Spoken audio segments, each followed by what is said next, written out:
Chicago Mayor Rahm Emanuel says the city will sue the federal government over its plan to withhold federal funding from cities that defy the Trump administration's sanctuary city policy. Sanctuary cities allow law enforcement to refuse federal requests to detain people over their immigration status. In other cities, those people could be more at risk for deportation. Emanuel said, quote, "We are not going to be put in a position of choosing between who we are as a welcoming city and strengthening our police department. Most of the federal money Chicago expected to receive this year would go toward buying police vehicles." Emanuel is one of many local leaders who won't comply with federal immigration rules.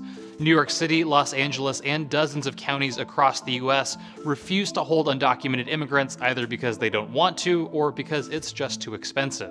Attorney General Jeff Sessions said it's essential that immigration laws are enforced nationwide. When cities and states refuse to help enforce immigration laws, our nation is less safe. But a recent study found that counties that refused ICE requests to hold immigrants actually saw fewer crimes on average than those that complied. Plus, the threat of losing federal funds probably doesn't scare Chicago too much. The Windy City was set to get a little over $3 million in grants this year, just a fraction of a percent of the city's budget. That, combined with the potential benefits of the lawsuit, could make it a smart political play for Emanuel.